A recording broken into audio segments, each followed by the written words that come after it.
everyone, and welcome to our weekly Power Lounge. This is your place to hear authentic conversations from those who have power to share.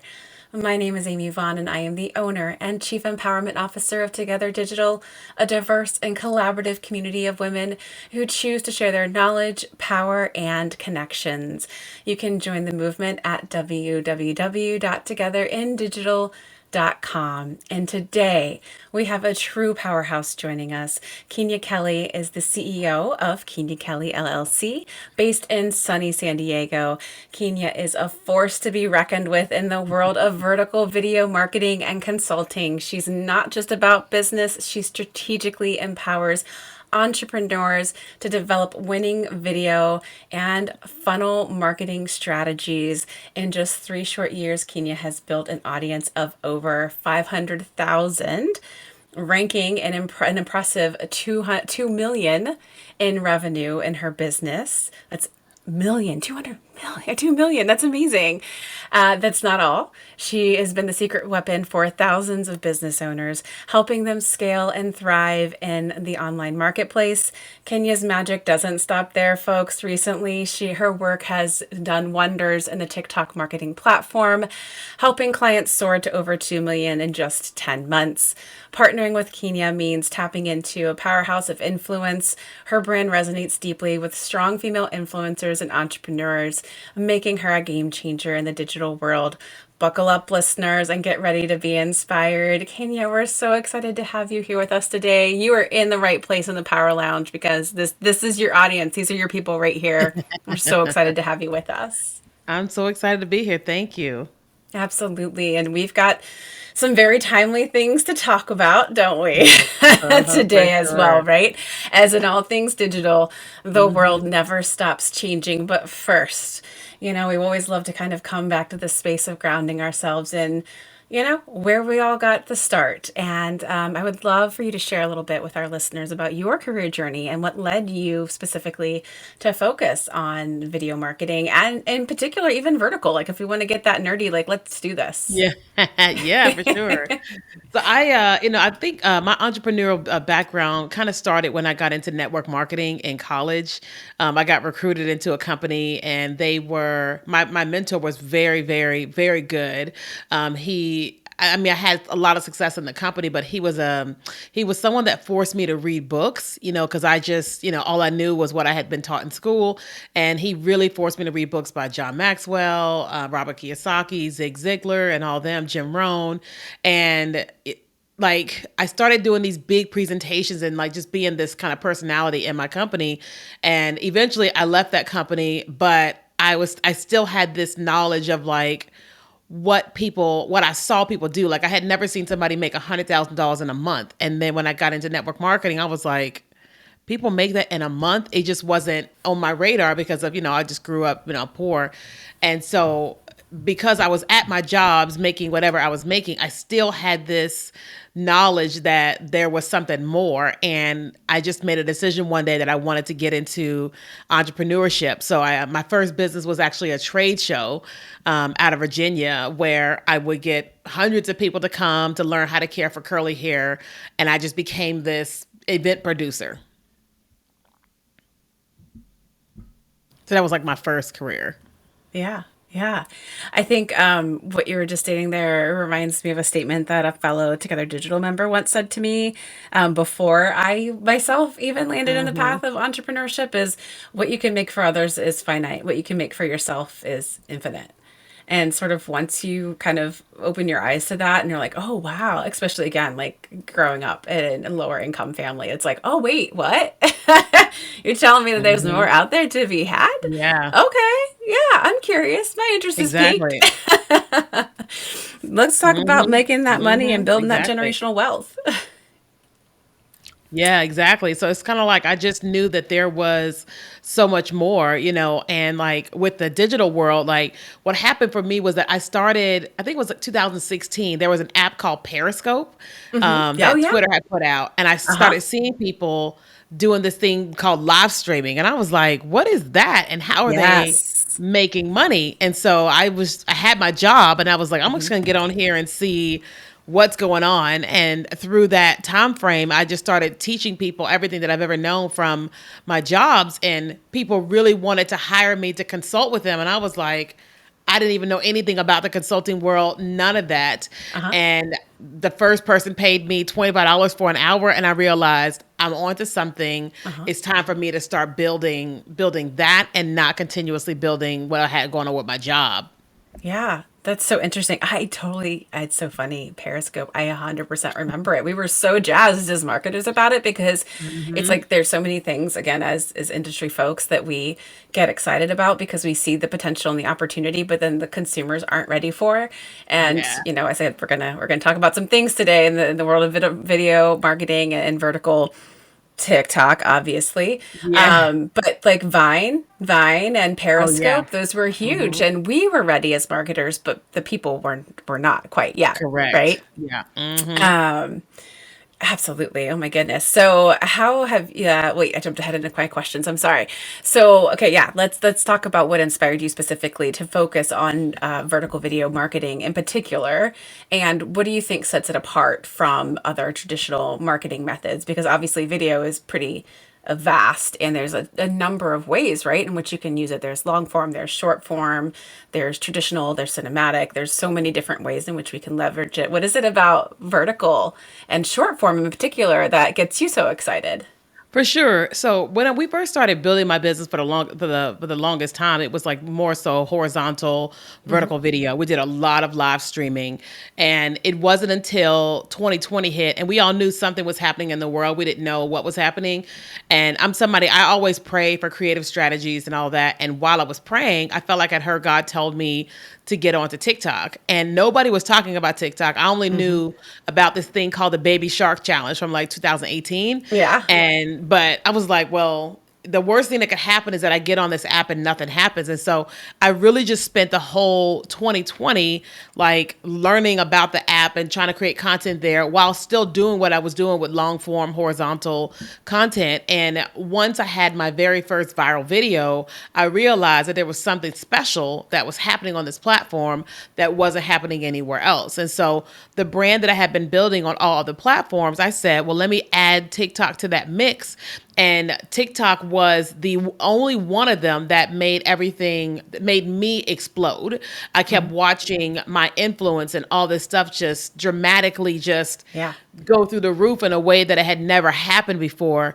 Hmm. And so for me, I doubled down on it, and everything, we just kept growing. And then Instagram Reels came out, Facebook Yep. Reels came out, LinkedIn Shorts, and all the others.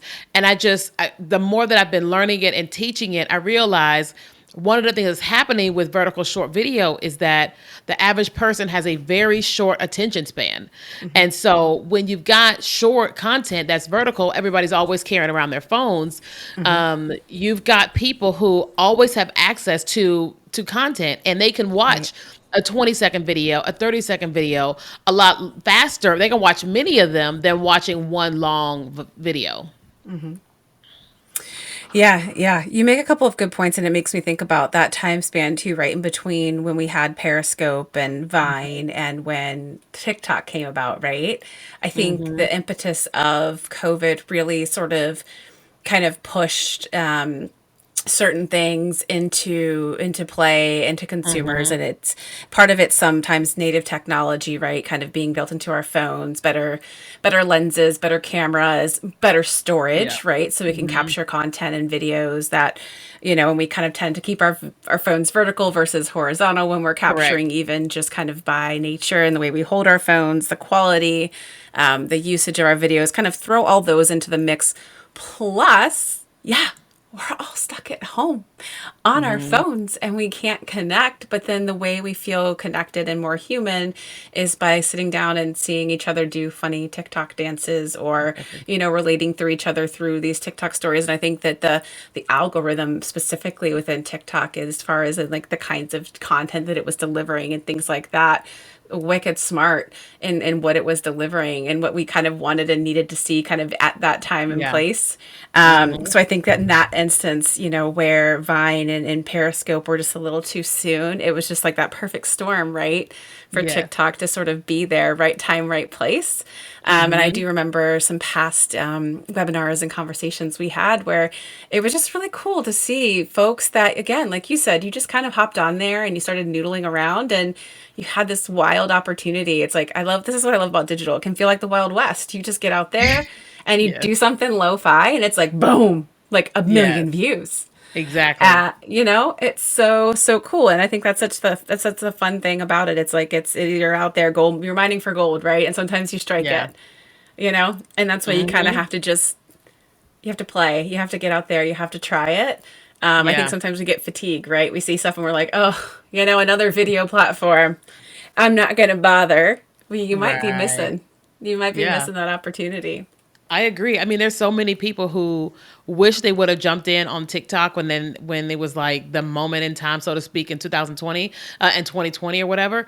And they haven't missed the boat or whatever, but it's still there's a lot of people who wish that when they saw it that they actually did something about it, or even Yep. last year, and now they're like, oh no, you know. Mm-hmm. Right. Yep. You might have. Yeah. You missed a little bit of opportunity. That window of opportunity when the API is most friendly and maybe not quite so pay to play. Correct. Because I remember Exactly. those days too on Facebook. I was a content creator for Pringles for a while Oh there, and we yeah. were able to take our fans from like 7 million to 20 million in a year, and it was like no problem whatsoever, and it seemed like Hmm. such an easy thing to do because it was no pay to play. It was great. Exactly. So, which platforms, I mean, we talked a bit about TikTok already, but which platforms outside of just TikTok, obviously, do you find effective for vertical video marketing? And what strategies do you try to employ to maximize engagement on these platforms? For sure. So I definitely think that Instagram is definitely the second, Instagram Reels, because millions of people are already on Instagram, and they already have a habit of purchasing using on Instagram. So if a company is like, where do I start? Where are people already like used to making buying decisions, then definitely Instagram is the number one that I would say from a vertical video standpoint. The one after that would definitely be Facebook Reels. Now Facebook, I feel like it's still a little bit clunky. It's still a little bit like, how do I actually find what I'm looking for? Like, how are they actually sending content to people? But that would be I guess TikTok would be one, and then Instagram two, and then Facebook third. And then of course YouTube Shorts still kind of skews young for the most part still. And it's still extremely behind on all the features that all the other platforms have. But now LinkedIn just launched Shorts. And so Ah, now everybody doesn't have it yet. I don't have it, but they just okay. launched it. I think that they're going to be quite the competitor in the business space. Yeah. That's great. You know Hmm. what? I think I might have seen somebody, actually, a connection of mine, just take advantage of that because she was doing. I'm going to plug her, Brooke Bites, Brooke Sellis. If you don't follow her on LinkedIn, she's great. Oh She owns wow. her own Okay. social media company. So yeah, I think that's fantastic because I think there's a lot of opportunity, especially with LinkedIn, right, for education. Yes. So I think shorts make a lot of sense in that space. That's Hmm. exciting. I Woohoo! agree. Love 100%. it. Something new to take action on today. All Hmm. right, I jumped ahead to this question because I keep alluding to TikTok, right? Yeah. Yesterday, was it yesterday? Just yesterday, right? Yesterday. Congress signed a bill. Biden saying we're going to ban TikTok. It's likely to happen after the election. How are we feeling about that, Kenya? Like, what kinds of things do we need to be thinking about as marketers when we're talking to our clients, when we're talking to our internal teams? Do we need to be freaking out? How do we stay calm and For carry on? sure. So the one thing that I have been telling our clients, and even when I'm doing live streams, is like what Congress is basically what they're saying is that we're not trying to ban TikTok. We are trying to force them to sell it to a United States company. And Yep. so I think that the positioning that they've had for so long is it's a threat to national security. Yep. But if it's a threat to national security, like why is President Biden like ever like Campaigning campaigning on it. on the app? So we're Right. like, They that's know it's kind a of like powerful weird. tool. Yeah, exactly. We really think it's a money play or what have you. I think that it's going to take, if they're going to ban it, actually, I think it's going to take quite some time Right. for that to be able to happen. I think that marketers should continue doing what they're doing there, probably Hmm. ramping it up, and Yep. then utilizing the community that they're building there and getting them off of the platform, not onto another platform, but onto their Mhm. email list. Okay. Because if you're pulling people off of TikTok to your email list, you can control, like, one, being able to sell to them, but Yeah. two, if you're going to go to an Instagram or YouTube, now you've got them on email, and you can go and tell them what to do, and you can tell them as often as you want to, and you have control over how they get the message. So that would be Hmm. the top things that I would say. But I definitely would not stop posting on TikTok, Yep. because I think that with over 5 million American Yeah. businesses being on there, Uh-huh. like, that's a huge issue from a financial standpoint of affecting that many Americans. And I think they've actually got a really bigger problem on their hands that they don't even realize as it pertains to the election. Because if you've got 150 million Americans on there Hmm. who become very upset, like, you've got to have a problem when it comes to whoever needing votes. Yeah. Hmm. No, exactly. Yeah, I agree. It does feel like a money, power, and privacy play. And Hmm. again, hopefully it's just sort of a political move almost in the sense of trying to get them to sort of acquiesce to the demands of the United Hmm. States to kind of make the moves that they need to feel like there's more security in the data Hmm. and the information that they're taking, because it is a massive platform, right? And I mean, Hmm. as consumers, we're like, I love it, and we're on it, and it's Yeah. fun. But if there are safety, security, privacy concerns, and it's completely out of our hands, like I mean, I definitely see both sides, and I love your thought of this kind of stay the course. And I Hmm. think it's smart, and it might just be a matter of positioning too. It's like, okay, yeah, we've got all these great TikTok users and communities, but how, instead of freaking out, like, why don't we talk about a strategy of how do we move these people down deeper into our funnel? How do we Correct. actually bring them closer to that point of purchase versus just keeping them in our TikTok space, right? So, like, let's look Exactly. at this kind of ripple or disruption as an opportunity, right? Yeah, I I agree. love it. Mhm. I love it. Yep. And just as much as just plugged Brooke, I think, Kenya, I just started following you as well on Yeah. Instagram. Thank Go you. follow her, y'all. Seriously, it's such great content. She's going live all the time. So if there's like critical things going on, but then also just like great fun advice on how to grow your followers, vertical video content, and then just really relatable content as an entrepreneur as well. I will say I appreciate that Yeah, as a for fellow sure. entrepreneur. I appreciate that. It speaks to me. So thank you. All right. And then let's see. My next question was, what inspired? Oh, nope. Which platform? So, oh, I'm going to get this right eventually. I'm so glad it's Friday. I even highlighted my next question and then I still went right past it twice. Oh, have you seen the landscape of vertical video evolve over the years? I mean, I'm sure the answer is yes there, but what trends or changes do you anticipate in the near future with vertical video? Yeah, so a lot has happened over the years. Like, it's been 4 years since we've all been really, like, learning about this. And the first thing is, it used to be so fun and trendy and just challenges and like dance challenges and all Hmm. that. Then it became more skits and pointing. Now businesses have learned the art of advertising to consumers in a creative, quick way. So one of the things that's been happening lately is they've been using a lot more influencers, the people that have like big platforms on social media to help with their advertising spend. We've also saw where the Emmys and the Grammys and all them, they've started going and getting influencers from TikTok and Instagram Reels to actually be on the red carpet and draw attention to some of these shows that are like not doing as well, like the Grammys and the Yeah. Oscars and all them. The ratings have been down, but Hmm. now you've got these influencers who are talking about the Oscars, and it's bringing life back into all those things. I think that one of the things that's probably going to happen if TikTok stays is I think TikTok is going to start launching a thing, and this is just my own prediction, that there's a lot of creative people on the platforms on vertical video, and they are creating these different like series types of things on the platform. I think that they're going to turn these things into like a subscription series, kind of like a Netflix Oh, style uh-huh. on TikTok, because TikTok has been really encouraging you to do more long horizontal content. Mm. And they had this thing called TikTok series where it's basically pay to watch. And right now they've hidden it and they're revamping it. And so I'm like, with Interesting. all of what they're doing, I think that you're still going to be watching shorter content, but I think you're going to get more of the things that instead of you watching television, you're going to be on places like TikTok to do that. YouTube hasn't quite done a lot of the updates yet, but I think that eventually that they're going to make sure that they are in the ball game when it comes to short vertical video. They're kind of third right now, but I think that they're going to really because it's YouTube, it's Google, Yeah. I Yeah. know. I was so floored by that stat to hear that, the younger generation especially is using YouTube as search more so than Google. I'm Yeah, like, what? exactly. It's such Mhm. a visual generation that's where they're starting to do their search. And yeah, Mhm. it's going to be interesting to see how it evolves over the next few years. It might just be that, yeah, you're subscribing and that's like your reality TV. Yeah, exactly. Mhm. Oh, Yep. it's going to be interesting. Like I said, buckle Mhm. up, folks. I mean, we used to get Uh, all of our news from Facebook. Now there's a generation that's getting all their news from TikTok. So I'm getting more of my Absolutely. news now from TikTok than I am from Facebook. Oh yeah.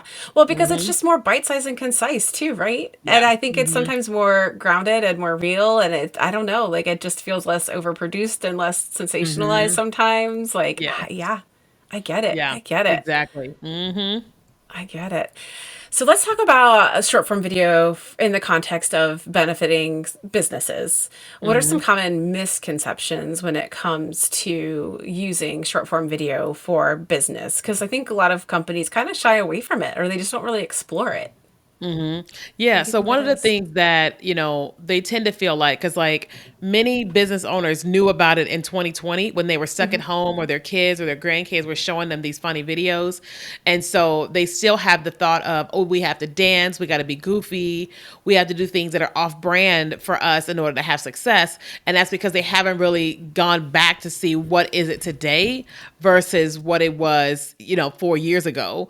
A lot of businesses also don't think you can sell products and services there, but they don't realize that some of these people in their 30s and 20s are making millions of dollars selling their products and services on TikTok using short vertical video because it's so easy to digest. It's so easy for a person to just see it, click it, buy it, in a way that they could never experience on an Amazon. I love Amazon, but the way I can experience a product on TikTok or on Instagram is just totally different.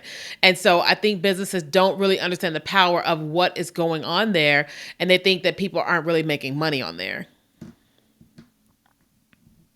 Yeah, I think I read a headline the other day about an 11-year-old girl who just retired because she's made several $billion selling bows and something else online with Wow. like YouTube. She's retired at Wow. 11. I have not I was heard that. like, good for her and good for her parents. Like, it just tells me that she's got like some good money management and parents who don't just take her money and run, Yeah. you know? But yeah, I mean, I'm like, if preteens can do it, man, oh man, do you think those companies could?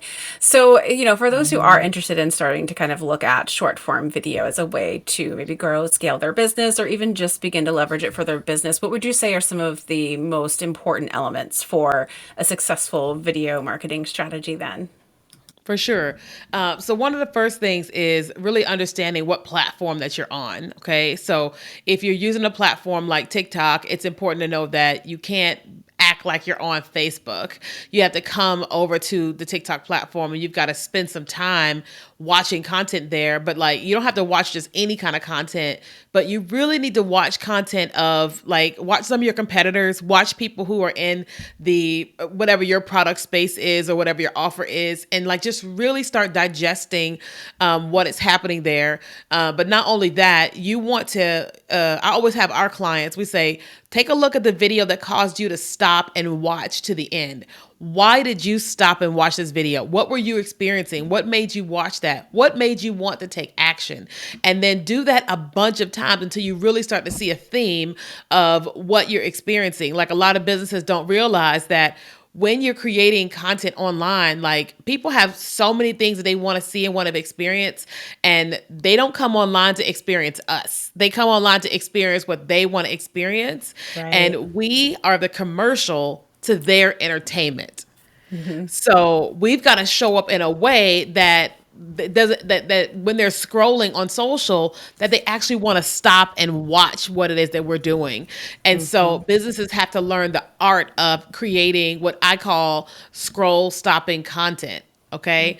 Hmm. And it doesn't mean it has to be anything goofy, anything off brand, but it means that the whoever is doing the creatives and the for production and editing has to understand that I've got 1.5 seconds, or somebody's going to scroll on by me. So that first 1.5 seconds should do something for them, like the text, what you're saying, the visuals. Something has got to stop your target audience and get them to want to watch your content. Again, all your videos don't have to be going towards 20-year-olds or 30-year-olds. It can go to whoever it needs to go to, but you've got to know your customer and know how to create content in whatever space you want to be on. Yeah, that makes sense. Makes a lot of sense. I just want to make a quick note. We've got a live listening audience with us here today, which I always love, love, love having groups listening in with us because we've got lots of great questions here, obviously, for Kenya, but I want to make sure that we're covering all the things that you all need Mhm. and want to know. So if there's something that you just have a burning question about, don't be shy. Drop it into the chat. We'll be paying attention and listening to that kind of as we go through. So I just want to make a note of that. Just make sure that you drop those questions in the chat. If you have any, we'll make sure that we get to them before the end. All right, let's talk about authenticity. You're talking about scroll stopping content. I think something that doesn't feel like an interruption, right? Or an ad is important, but something that is also authentic to like who you are as a brand, as a company is Mhm. important. How do we do this while also achieving our marketing objectives, staying on brand? That's a lot to balance. Yeah, for sure it is. And so that's why, I think that most companies have here's how we have always showed up. Here's how we've always marketed, which worked when it worked, right? Hmm. But companies have to go and revisit and go, okay, what does being authentic look like to us? Okay. But also, what does being authentic look like to our competitors that are actually doing it really well on social? Because like, I'll talk to people sometimes and they're like, I feel like I got to tell everybody everything. I got to tell them what's going bad and this and this.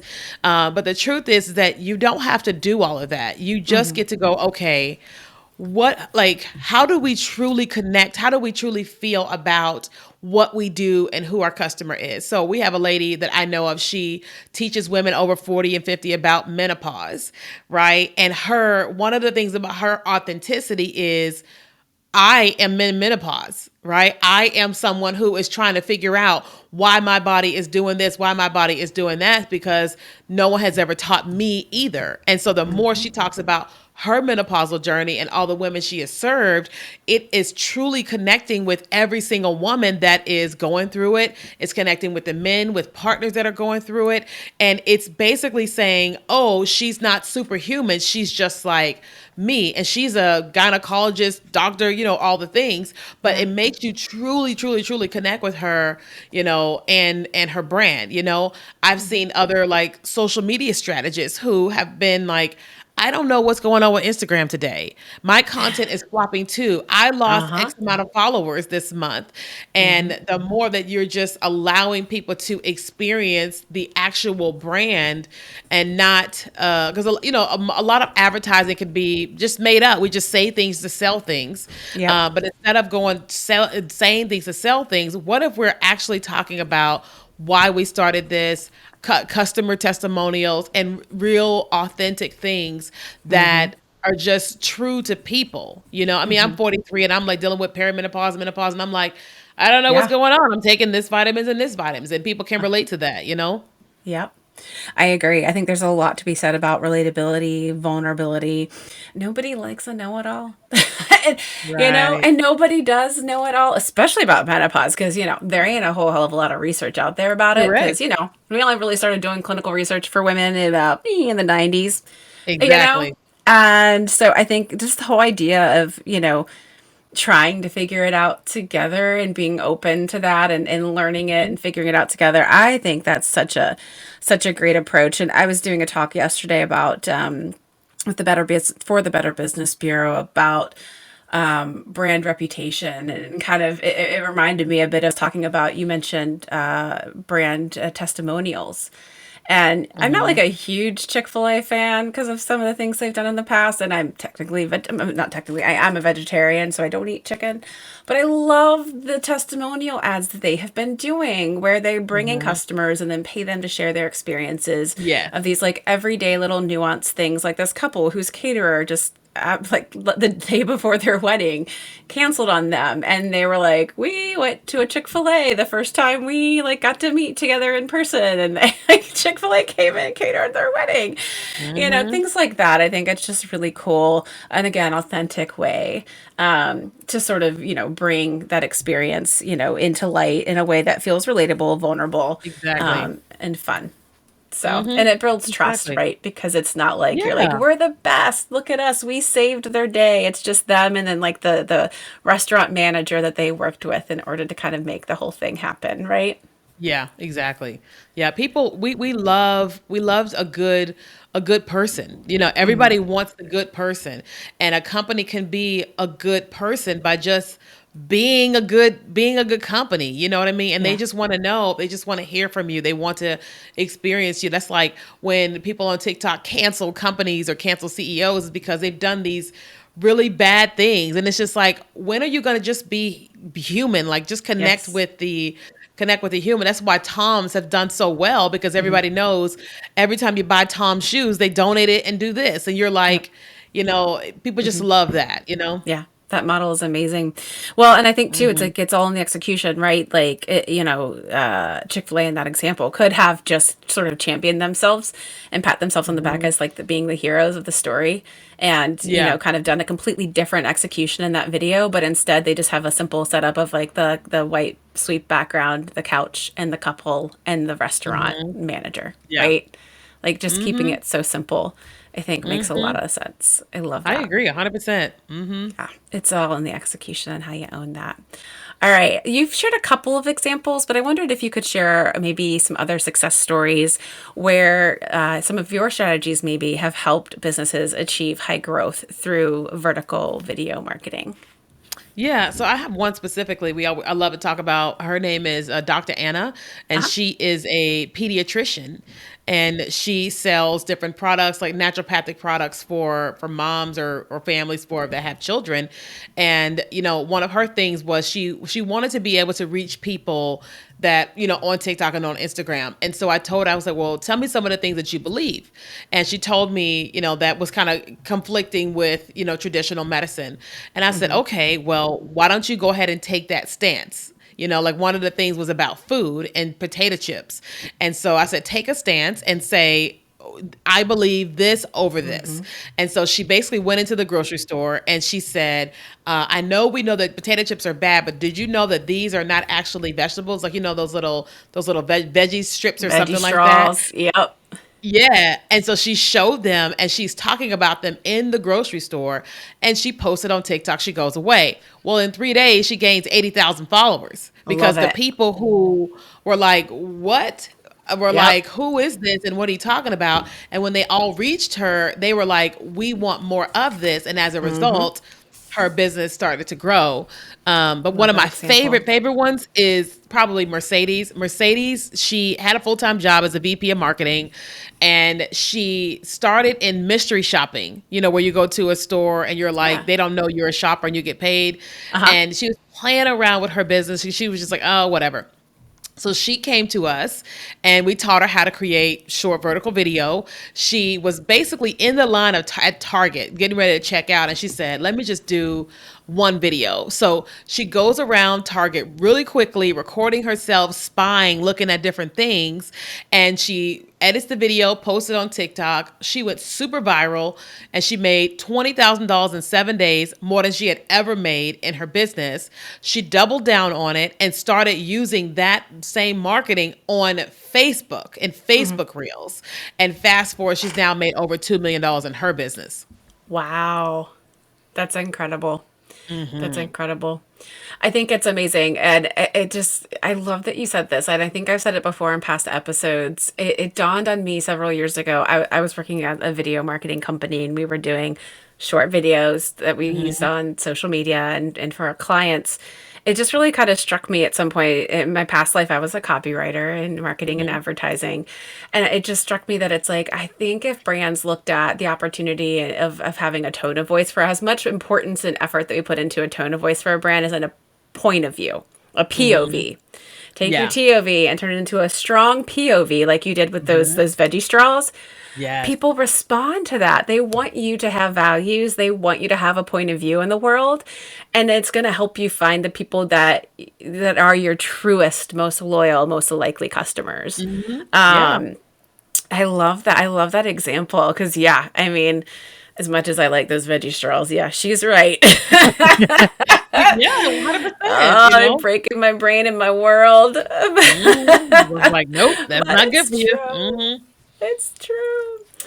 All right. We do have a question that came in from our live audience. I've got a few more questions for you, but I want to get to this Okay. one because I think it sounds great. What kind of data do you look at to help determine if your marketing strategy has met its mark or hit its mark? And where do you source that data via the application or the platform itself or another source? This is a great question, Paula. One that I didn't have on my list. So this is why we ask you all. Yeah.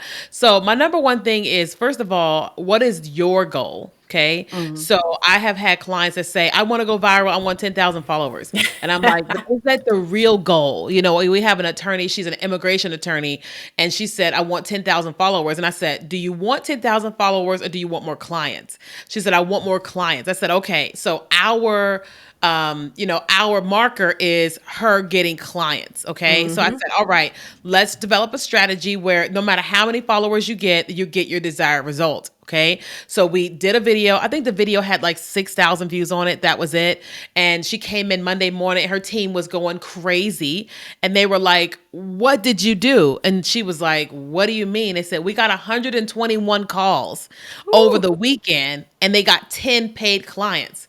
Now, Heck she only yeah. gained probably 3 followers from that video. So she was like, Uh-huh. I don't want followers. I want the calls, you know? So Yep. if you are, whatever it is that you're doing in your business, you've got to determine what is going to tell you that this is actually working. So for me, I don't care if I go viral. I don't care if I have 1 million followers. I want more people joining my email list and purchasing my products and services. And then we use Google Analytics on all of our socials, and we know all these leads came from this place and converted into a paid client. Yep. Yep. I'm like talking to our producing team right now. I want that segment cut and I want like captions in bold over that. And then I want the volume up louder for the people in the back over and over and Yes, over and over. exactly. I cannot tell you since like 2010, like even before that, like we want a viral video. If you want to break agency people's brains, ask for a viral video because again, it's like, what is the point? What is the goal? What is the objective? And you're right, Kenya. Ultimately, what we want is we want sales, we want leads, we want closes, and we want new clients. You know, we want products off the shelves, and we need to look at measuring that. It's not necessarily about those views. It's not it's the views. Yes, views are great. It's not about the followers, and it's not about the viralness of it, because even finding and figuring out what a viral is, that's an interesting thing to measure. I would probably say one is having the right person on video. Okay, like I was watching a video of someone talking about one person was the chief marketing officer and the other one was the CEO, and they kept trying to help the CEO get more confident on camera, and they were just struggling. And the interviewer said, well, why don't we stop trying to get the CEO on camera and get you on camera since you're very confident? Yeah. And I feel like what businesses do is they're like trying to force a team member Mm-hmm. to be on camera or force a CEO to be on camera when they actually should hire someone or source someone that is competent to be able to show up and deliver what needs to be done, because it's important to know that like it's all about us, like, because if we are consuming you and we don't like you, we find you repulsive, or you feel awkward to us and we're like uncomfortable. Mm-hmm. Nobody's going to stay in a place where they're not comfortable when they don't like a particular person. Yep. So that's one huge I thing love that a that. company needs to understand, that you've got to have a comfortable person there. The second thing is that it's going to sound kind of, I don't know, kind of what's the word, controversial. But you got to have a diverse group of people in your marketing. So if you're going to do video marketing and you're saying we are for the people, you've got to have the people, in your marketing. Like I have one of my friends, she sells plant things, the things that plants can be in, and all of her marketing look like her, and it's just very muted and plain and like a minimalist Hmm. type of things. And I'm like, that's beautiful, but if your audience is not a minimalist and they're not the way that you are, then you're missing them.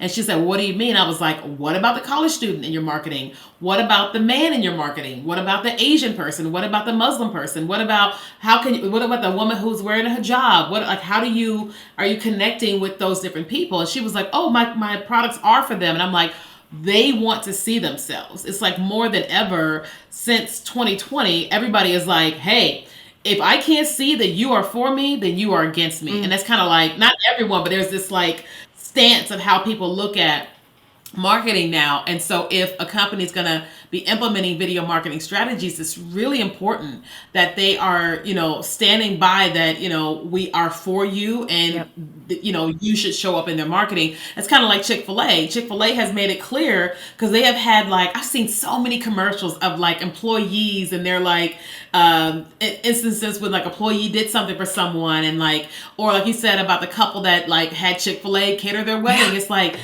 all these different stories that you never would have known about Chick-fil-A. All you know is that they got chicken and they're closed on Sundays. Yeah. But now you're learning all these other things about what happens at Chick-fil-A Hmm. with people, because they are putting it to the world. Hmm. Yeah, yeah, I agree. I think it's all great, smart storytelling and strategy. And again, we love, as Mhm. humans, we love good stories, right? About people. Yeah. Make it about people, right? Make them the hero.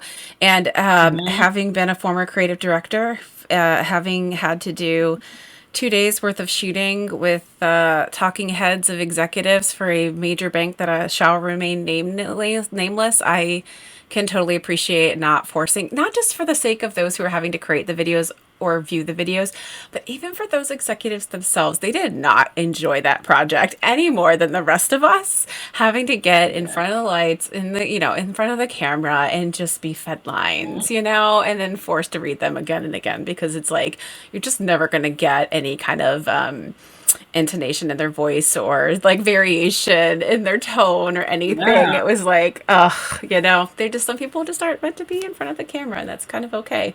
That's not Yeah. their job. That's not their Mhm. day to day. So don't force it. By all Exactly. means, don't force it. Correct. I'm like, I love the camera. Put me in front, but Right. like my best friend is like, I ain't no way. I Hmm. ain't ever. So don't force her. Yep. Yep. Absolutely. Absolutely. So we talked a little bit earlier about video marketing trends within vertical, but do you see any other like overall trends in video marketing that are kind of on the horizon? And what are some of those things that maybe we can begin to capitalize on, like in the broader space of video marketing, would you say? What else would I say? I would say that live stream is becoming even bigger than it was Yeah. before. But not just streaming, but like making your streams feel like a show. Okay. Okay. So for example, like I'm here in my home office or whatever, and granted this wall could be white the way that it is when I first move in, but I painted it and I put different things behind it. But I'm getting ready to move to Houston in 3 weeks. Right. And when I build out my office that Mm-hmm. time, I have way more intention. I'm putting lights on the bottom so that way I can change out lights at different times. So there's some of these tools that you can have like sound effects. Mm-hmm. And you can use a tool called Ecamm, and there's like these clapping sounds. There's these like different things you can Oh, do. fun. So when you're streaming, Uh-huh. if you're like you want people to feel like something else is Uh-huh. happening, like giving people those types of experiences. Mm. I feel like that having like doing lots of, it's like interviews, kind of like what you're doing here. Yep. But also I think that what's going to happen at some point in time, I don't know how people will do it, but I know because on TikTok and Instagram, you can bring in people from the audience Mm-hmm. to come in and like answer questions or whatever. I think we're going to experience a lot more of that. Mm-hmm. as time goes on. I mean, we're already experiencing it, but I think it's going to be a lot more where you've got people that come in and go out and come in and go out. Hmm. But lastly, I think that a lot of this is going to start translating into TV. I've been predicting this for a little while with Ah, TikTok, because with the TikTok app, it's on smart TVs, and yeah. the last year, TikTok has been focused so heavily on long horizontal content, and I said, why would they be focusing on horizontal content? And I was like, television, Huh. because many people watch YouTube on TV. Yeah. They're like in their house and they're scrolling on and watching YouTube on TV. Yeah. And I'm like, people don't watch TikTok on TV because it's Hmm. vertical. But if people are making way more horizontal content, then there's a likelihood that people will start watching TikTok. more content horizontally, on TikTok, because that app also is in Teslas, Hmm. and so it's right now it's Hmm. vertical. But if you're driving, you don't want to watch something on vertical. You're like you want something that kind of like that's Fits. big on screen, so you can focus on the road and see little things here and there. Hmm. So I think it's going to be more horizontal content, and TV. Ah, I see it now. This was a live stream podcast slash TV show. I'm Oprah, and it's like you get a car, you get you get a Yeah, car. exactly. Hmm. Oh, and I could see that too, where it's like, when you get this opportunity to kind of create like almost like a game day, live game day experience, right? When you turn on to I had in college when I took a video marketing class, the guy that taught my class, did a lot of this like game day on the ground production, and I had no idea. You watch football games and you take for granted the live screen graphics that are on there, the commentary, the number of cameras and Oh, camera angles, and granted it's gotten a million more, like light years more sophisticated than when I graduated from college, which we won't go into how long ago that was. But the amount of production that goes into that. But I'm thinking with all of the technology and the advances we've had, just how much cooler that could even be to sort of those, like you're saying, those live stream on the ground type of experiences with events and mhm. things like that, that you could kind of, start to make that sort of a thing, not just in ththese kind of cool NFL experiences, but, concerts Yeah. and other on the ground events and things like that. That's really cool. Yeah. Yeah, because I remember, like, I think TikTok did, what was it? They did a huge, like, concert. It was all on, streamed on TikTok. It was like they were in some type of arena and there were people there, but it was streaming, like, Hmm. all these different artists. And you're just like, what is happening? Right? But it's Uh-huh. really cool. Yeah. Yeah. Fantastic. All right. What advice? This is my last question. So, live listeners, I know we've got some chat going on here. We've got some horizontal video fans, FYI, in the chat. If Yeah, you guys have that's any funny. other additional questions, though, don't be shy about asking them.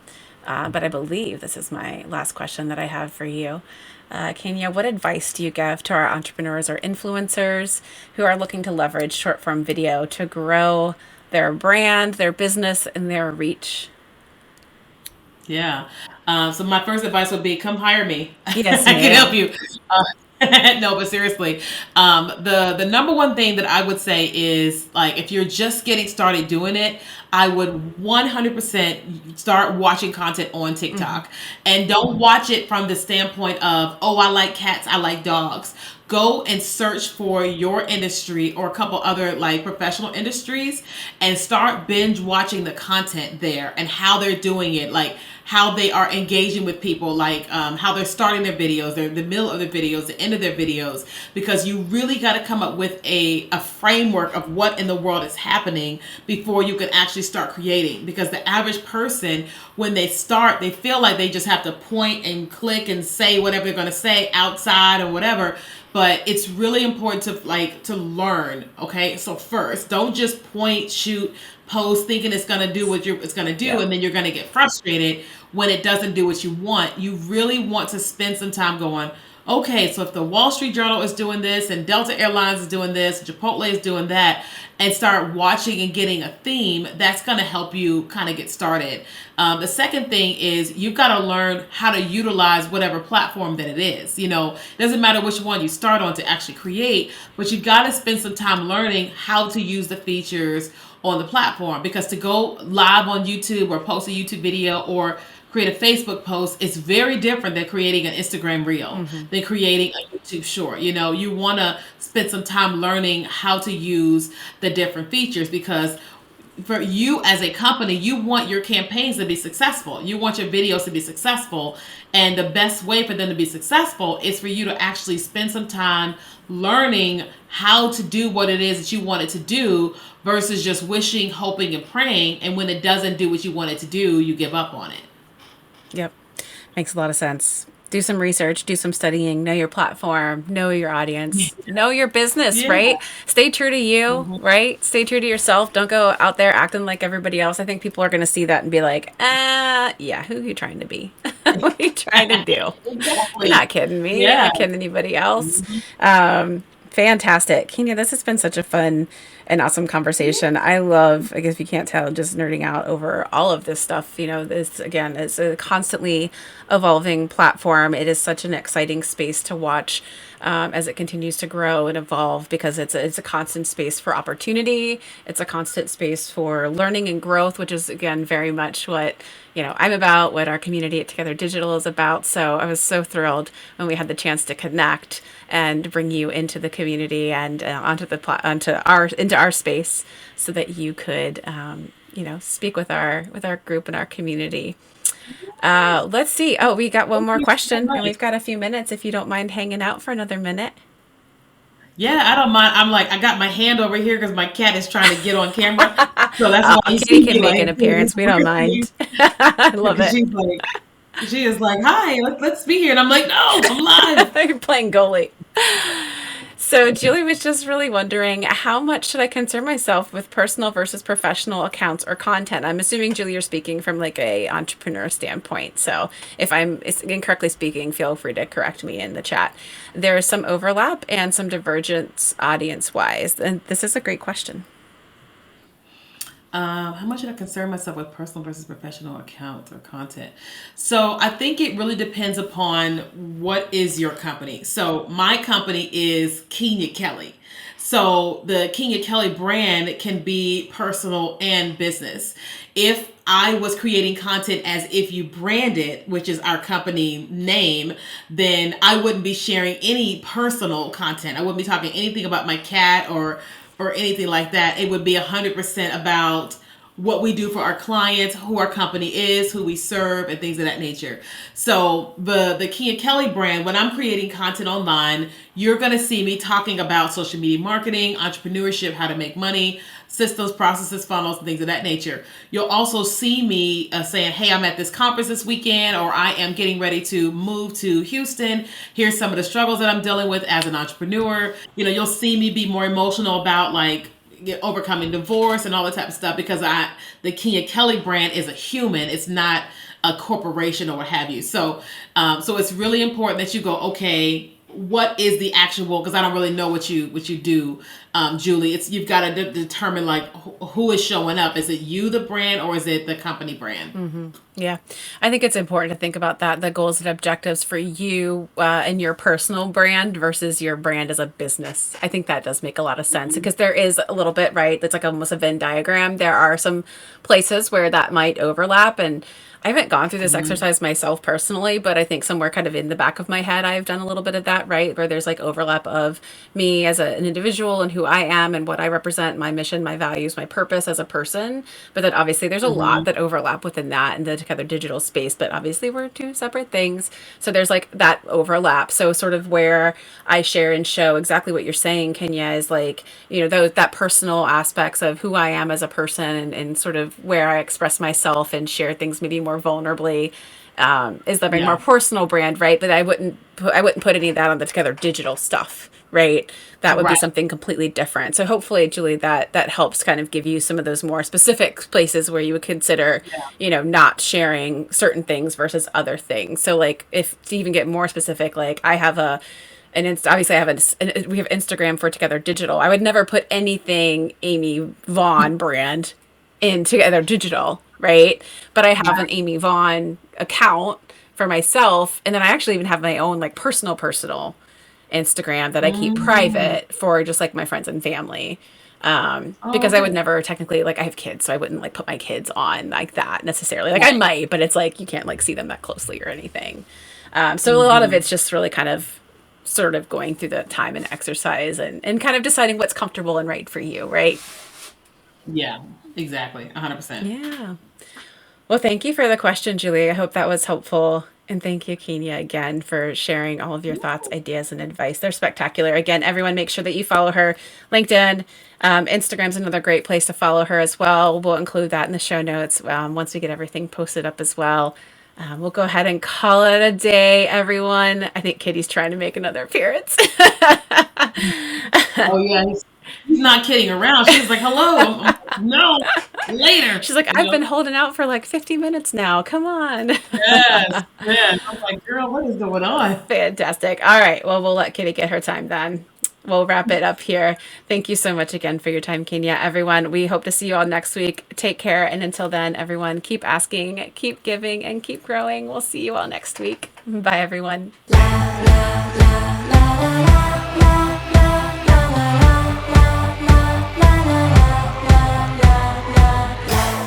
Produced by Heartcast Media.